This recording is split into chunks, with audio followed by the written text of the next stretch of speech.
If somebody would have told me that when I got older, I was going to be excited about a bunch of mulch sitting in my garage, well, driveway, I would have told them that they was crazy.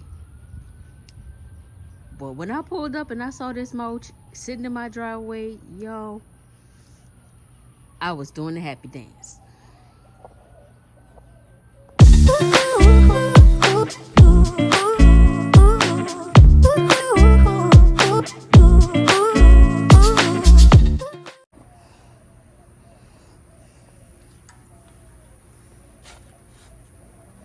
All right, y'all. So I'm a little aggravated right now because I go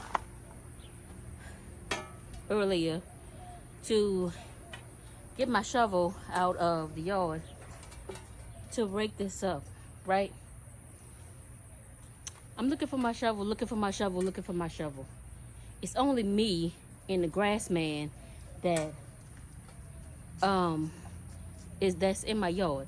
My kids ain't in my yard. My husband don't go out there. I'm looking for the shovel, and I see this part of the shovel. Thank you, dude. Bring that over here. I see this part of the shovel.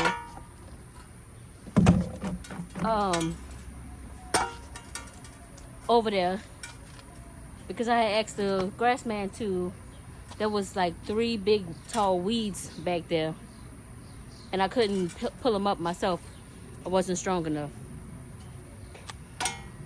So I asked him to do it. What you doing? Okay, y'all, back to what I was saying. So I'm looking for my shovel. I'm looking all over the yard for the shovel. I cannot find my shovel. So I go over to the spot where I usually have the shovel. There was a big weed that I asked the gardener, the guy who cuts my grass, I asked him to pull it up. So I'm looking, and I just see a handle for something, and I'm like, that's not my shovel. And then I look at it, I'm like, well, this handle haven't been here before. So I'm looking, I'm like, did he take my shovel? I'm like, nah, he wouldn't take the shovel. So I look at this handle, and I'm like, is this the shovel?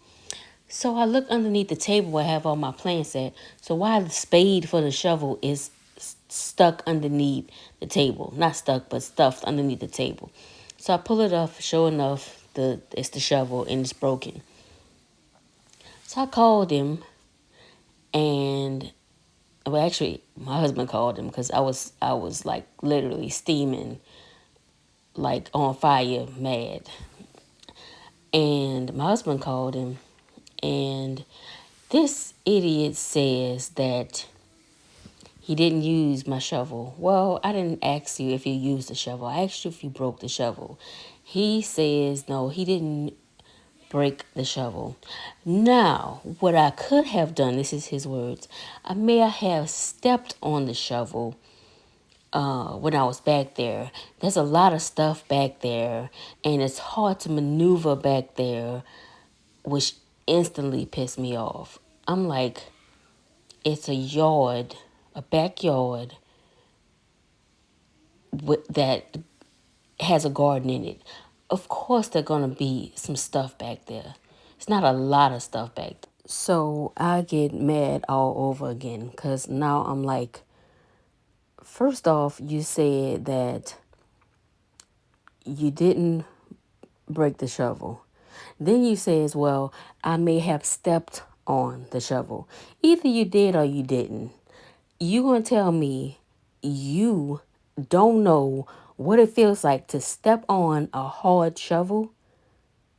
There is not that much stuff in my yard that you wouldn't know that you stepped on a shovel. So I then proceed to tell him that's the second time you've broken something. No, the third. You've broken something in my yard and didn't say anything about it. I said, so I no longer need your services. And I fired him and hung up in his face. Because I'm like, that makes no sense whatsoever. You have damaged my pots when you edging the grass. I got holes in all my pots.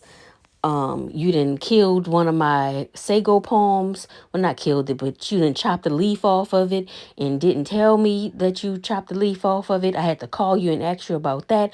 Oh, I'll replace it. I have one. I'll dig it up and I'll bring it to you. That was in November, September, November, something like that. Ask me, have I seen that sago palm? No, I haven't. So you know what? This was the last strike. The last one. He's fired. And I still had to go and buy a shovel, not the one that I originally had, because the one I originally had came from Lowe's and was way more than the one I currently have that I purchased just now.